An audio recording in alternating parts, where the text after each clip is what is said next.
اور اگر یہ ثابت ہو جائے کہ تم میک اپ میں ہو اور تمہاری شخصیت اس سے بالکل مختلف ہے تو پھر تم سے یہ معلومات حاصل کی جائیں کہ تم کون ہو۔ یہ تمام معلومات اسے میڈم سولت جمال کو پہنچانا تھی۔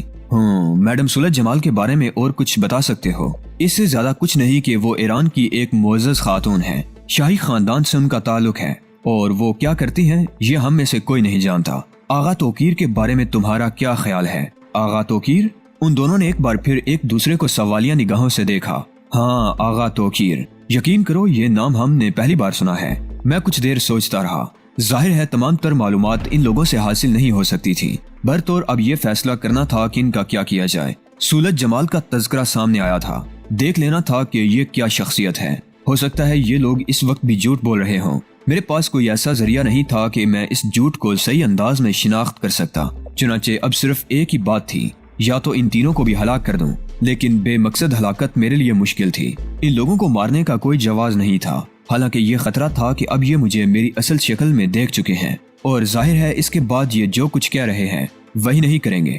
ہو سکتا ہے سولت جمال سے ان کا دوبارہ تعلق قائم ہو جائے اور اس کے بعد ان کی جاں بخشی اس شکل میں کر دی جائے کہ یہ دوبارہ مجھے تلاش کر کے سولت جمال کو اس کی اطلاع دیں، بشرطے کہ سولت جمال کا کوئی وجود ہو۔ اپنے طور پر میں نے یہی فیصلہ کیا کہ ایک شخص تو اپنی حماقت کا شکار ہو چکا ہے، لیکن ان تینوں کی زندگی لینا مناسب نہیں ہے۔ البتہ انہیں بے ہوش کرنا ضروری تھا۔ چنانچہ پستول کے دستے نے یہ کام کر دکھایا۔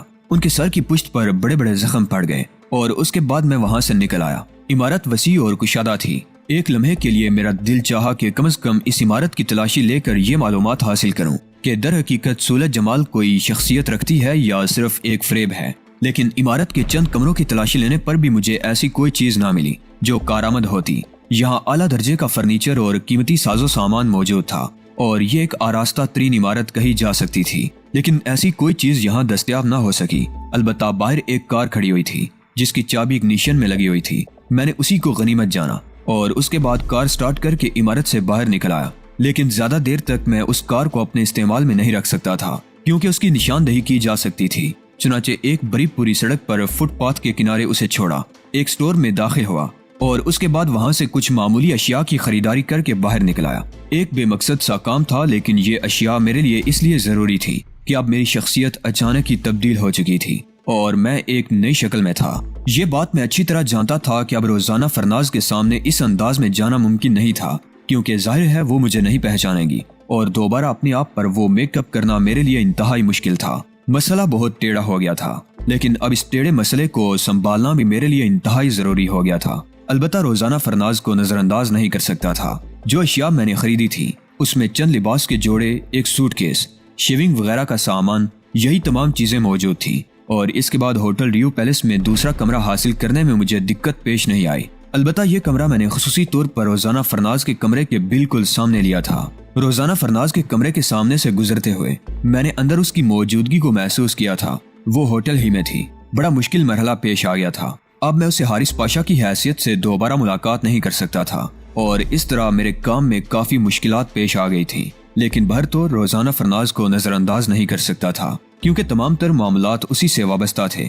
اس کے علاوہ میں نے دل میں یہ بھی سوچا کہ اب فوری طور پر کوئی جدوجہد کرنا مناسب نہیں ہے۔ پہلے یہ دیکھنا چاہیے کہ ان لوگوں کے چنگل سے نکل آنے پر رد عمل کیا ہوتا ہے۔ انہوں نے ظاہر ہے جس صورت میں مجھے پکڑا تھا اس سے انہیں اس کا اندازہ ہوگا کہ میں کون ہوں۔ اب میرے نکل آنے کے بعد یہ بھی دیکھنا تھا کہ ان کا آئندہ قدم کیا ہوتا ہے، اور جیسا کہ ان دونوں آدمیوں نے کہا تھا وہ اس سلسلے میں کوئی جدوجہد کرتے ہیں یا پھر واقعی یہاں سے نکل بھاگتے ہیں۔ اس کے علاوہ سولت جمال کا نام بھی میرے ذہن میں موجود تھا، لیکن سولت جمال کے سلسلے میں کچھ کرنے سے پہلے میں آرام کرنا چاہتا تھا۔ وہ رات، دوسرا دن اور پھر تیسری رات میں نے پرسکون طریقے سے ہوٹل میں اپنے کمرے ہی میں گزاری۔ البتہ روزانہ فرناز کے سلسلے میں نے خاصا اہتمام کیا تھا اور اس کے ہر قدم کی نگرانی کر رہا تھا۔ روزانہ فرناز کی پریشانیاں عروج پر پہنچی ہوئی تھی اور اس کا اندازہ میں اس کے چہرے پر موجود بے چینی دیکھ کر لگا سکتا تھا۔ ویسے وہ ہوٹل سے باہر نہیں گئی تھی، البتہ نچلی منزل میں میرے کمرے کے اس نے بہت سے چکر لگائے تھے اور میں نے اچھی طرح اس کا جائزہ لیا تھا کہ وہ بے حد پریشان ہے۔ پریشانی فطری حیثیت رکھتی تھی کیونکہ روزانہ فرناز کو میرے گم ہو جانے سے بڑی مایوسی کا سامنا کرنا پڑا ہوگا۔ اور پھر تیسرا دن بھی گزر گیا اور رات ہو گئی۔ رات کے تقریباً 11:30 بجے تھے۔ اس دن میں ہوٹل کے ڈائننگ ہال میں بہت دیر تک وہاں کی تفریحات سے لطف اندوز ہوتا رہا تھا۔ روزانہ فرناز کو بھی میں نے ایک میز پر دیکھا تھا اور اس کے بعد جب وہ وہاں سے اٹھ کر چلی تو میں نے بھی اپنی جگہ چھوڑ دی تھی، لیکن اس چوڑے شانوں والے شخص کو میں نظر انداز نہیں کر سکا تھا، جس کے چہرے پر اچھی خاصی گھنی داڑھی تھی اور آنکھوں پر ایک بہت سی قیمتی فریم کی اینک لگی ہوئی تھی۔ بڑا خوش پوش آدمی تھا، عمر 65-70 سال سے کم نہیں ہوگی، لیکن بڑی اچھی جسامت رکھتا تھا۔ میں نے صاف محسوس کر لیا کہ وہ روزانہ فرناز کو نظروں میں رکھے ہوئے ہے۔ میں نے بغور اس کا جائزہ لیا اور پھر اس جگہ تک اس کا تعاقب کیا جہاں روزانہ فرناز کا کمرہ تھا۔ میں اب اس بات سے پوری طرح متفق ہو گیا تھا کہ یہ شخص روزانہ فرناز کی نگرانی کر رہا ہے، اور کچھ دیر کے بعد جب روزانہ فرناز اپنے کمرے میں داخل ہو گئی تو اس نے کمرے کے دروازے پر دستک دی۔ میں مستعد ہو گیا، یہ کام انتہائی خطرناک بھی ہو سکتا تھا، ہو سکتا ہے روزانہ فرناز کو کوئی نقصان پہنچ جائے۔ بھرطور دروازہ کھلا اور وہ شخص اندر داخل ہو گیا۔ میں فوراً ہی کمرے کے دروازے کے سامنے پہنچ گیا تھا، حالانکہ یہ خطرناک بات تھی، لیکن اس کے باوجود میں کی ہول سے اندر جھانکنے لگا۔ اندر کا منظر ذرا اطمینان بخش تھا، کیونکہ روزانہ فرناز اس شخص کے سامنے سسک سسک کر رو رہی تھی اور وہ محبت بھرے انداز میں اس کے سر پر ہاتھ پھیر رہا تھا۔ دوسرے لمحے میرے ذہن میں ایک نام ابھرا، انکل ڈیگلسن۔ روزانہ فرناز نے اس شخص کے بارے میں مجھے جو تفصیلات بتائی تھیں ان سے یہی اندازہ ہو سکتا تھا کہ یہ شخص اس کے علاوہ کوئی نہیں ہو سکتا۔ تاہم اس کے باوجود میں دیر تک جائزہ لیتا رہا، اور اس کے بعد جب اپنے کمرے میں پہنچا تو تب بھی میں دروازے سے نہ ہٹا بلکہ دوسرے کمرے پر نگاہیں جمائے رہا، اور یہ کام مجھے 1 گھنٹے تک جاری رکھنا پڑا تھا۔ ٹھیک 1 گھنٹے کے بعد وہ شخص وہاں سے برآمد ہوا۔ روزانہ اسے دروازے تک چھوڑنے آئی اور اس کے بعد وہ اسے خدا حافظ کہہ کر چلا گیا۔ میرے ذہن میں یہ تجسس جاگ اٹھا تھا کہ انکل ڈیگلسن اگر یہاں تک آ پہنچا ہے تو اس نے اب روزانہ فرناز سے کیا کہا، اور اس کا حل فوراً ہی میرے ذہن میں آ گیا۔ چنانچہ میں اپنے کمرے کا دروازہ بند کر کے چل پڑا۔ میں نے اس شخص کو ایک پیلے رنگ کی کار میں بیٹھ کر پارکنگ لاٹ سے باہر نکلتے ہوئے دیکھا تھا۔ پھر میں اس پبلک کال بوتھ کے قریب پہنچ گیا جو ہوٹل کے احاطے میں تھا۔ اس کال بوتھ سے میں نے پہلے کاؤنٹر سے اور پھر روزانہ فرناز سے رابطہ قائم کر لیا، اور چند لمحات کے بعد روزانہ فرناز کی آواز سنائی دی۔ کون ہے؟ حارث پاشا بول رہا ہوں۔ او میرے خدا، حارث تم کہاں چلے گئے؟ کیا ہوا تمہارے ساتھ؟ خیریت تو ہے نا؟ میں تمہارے لیے کس قدر پریشان ہوں، کیا تم اس بات کو جانتے ہو؟ آخر تم کہاں غائب ہو؟ تم نے بہت سارے سوالات ایک ساتھ کر ڈالے روزانہ۔ میں یوں سمجھ لو کہ تمہارے ہی کام میں مصروف ہوں، لیکن کہاں، آخر کہاں؟ اور اس طرح بتائے بغیر بس یوں سمجھ لو یہ انتہائی ضروری تھا۔ اگر میں ان اوقات میں تمہارے ساتھ ہوتا تو یقیناً تمہاری زندگی کے لیے سخت خطرات پیش آ سکتے تھے۔ کیا مطلب؟ تمام تفصیلات تو فون پر نہیں بتا سکتا اور ابھی تم سے ملاقات بھی نہیں کر سکتا، لیکن یوں سمجھ لو تمہاری لمحہ لمحہ نگرانی کر رہا ہوں اور تمہارے دشمنوں کو نگاہوں میں رکھ رہا ہوں۔ میرے دشمن؟ ہاں، تمہارا کیا خیال ہے؟ تمہارا کوئی دشمن نہیں ہے۔ یقین کرو اب سے کچھ دیر پہلے مجھے یہ معلوم نہ تھا کہ کوئی مجھے نقصان پہنچانے کی کوشش بھی کر سکتا ہے۔ مجھے تو بس آغا توقیر کی تلاش تھی جو مجھے میری منزل تک پہنچا دے، کم از کم مجھے یہ بتا دے کہ میں کون ہوں۔ اس کے علاوہ میرے ذہن میں اور کوئی تصور نہیں تھا۔ لیکن کیا تمہیں یہ بات بتانا بھول گئی میں کہ اب سے کچھ دیر پہلے انکل ڈیگلسن نے مجھ سے ملاقات کی ہے۔ وہ یہاں ایران آ پہنچے ہیں۔ اوہو، انکل ڈیگلسن؟ ہاں، میں تو سوچ بھی نہیں سکتی تھی کہ انکل ڈیگلسن یہاں تک آ جائیں گے، لیکن وہ آ گئے ہیں۔ میں نے انہیں تمام صورتحال بتا دی ہے۔ ابھی تھوڑی دیر تو ہوئی ہے جب وہ یہاں سے گئے ہیں۔ انہوں نے مجھے بڑی تسلی دی ہے اور کہا ہے کہ ان کے آدمی میری نگرانی کرنے پہنچ جائیں گے، کیونکہ مجھے یہاں کچھ خطرات بھی پیش آ سکتے ہیں۔ یہ بات تو پہلے بھی ہو سکتی تھی۔ میرا مطلب ہے کہ تمہارے سلسلے میں انہیں خطرات کا احساس کب ہوا؟ بس یوں سمجھ لو انہوں نے مجھے کوئی تفصیل نہیں بتائی، لیکن ان کا کہنا ہے کہ میں خطرات میں گری ہوئی ہوں، اور یقین کرو اب مجھے بھی خوف محسوس ہونے لگا ہے۔ برائے کرم تم میرے پاس آ جاؤ۔ جب تم میرے پاس تھے تو مجھے یوں محسوس ہوتا تھا جیسے میری بھرپور حفاظت کے لیے کوئی موجود ہو، لیکن اب میں اپنے آپ کو بڑا تنہا محسوس کر رہی ہوں۔ میں اتنی پریشان ہوں تمہارے لیے 2-3 دن سے کہ تم تصور بھی نہیں کر سکتے۔ بس مجھے یوں لگ رہا ہے جیسے میرا کوئی بہت ہی قریبی دوست، ساتھی، عزیز مجھ سے بچھڑ گیا ہے۔ آخر تمہیں ایسی کیا مشکل پیش آ گئی کہ تم نے اپنا کمرہ بھی چھوڑ دیا اور تمہارا سامان وغیرہ بھی یہی موجود ہے؟ تم اپنا کام کیسے چلا رہے ہو؟ بس یوں سمجھ لو کہ کام چل ہی رہا ہے، لیکن میں سمجھتا ہوں کہ اس طرح مجھے آسانی ہو جائے گی اور آغا توقیر کی تلاش میں کافی مدد بھی مل سکتی ہے۔ تو کیا تم ان کے راستے پر لگ گئے ہو؟ کسی حد تک، حالانکہ ابھی کام بہت ہے، لیکن یوں سمجھ لو کہ ہو سکتا ہے بہت جلد میں تمہیں خوشخبری سناؤں۔ اس کا مطلب ہے تمہارے ساتھ بھی مجبوری پیش آ گئی ہے۔ ظاہر ہے، ورنہ تمہیں ایک لمحے نہ چھوڑتا۔ تو پھر کب آؤ گے میرے پاس؟ ہو سکتا ہے کافی وقت لگ جائے، لیکن تمہیں انتہائی اعتماد کے ساتھ اپنا کام جاری رکھنا ہے۔ ویسے انکل ڈیگلسن اور کیا کہہ رہے تھے تم سے؟ تمہارے بارے میں پوری تفصیلات معلوم کر رہے تھے۔ میں نے انہیں بتا دیا کہ تم اتنے عرصے سے غائب ہو۔ بہت تشویش کا شکار ہو گئے. کہنے لگے کہ جس شخص کو اس کام کے لیے مامور کیا ہے وہ بہت ہی ذہین انسان ہے اور حارث پاشا یقیناً اس اہمیت کا حامل ہے کہ وہ آغا توقیر کو تلاش کر لے، لیکن اس کی گمشدگی انکل ڈگلسن کے لیے پریشان کن ہے. انکل ڈگلسن سے اب تمہارا رابطہ کس طرح قائم ہوگا؟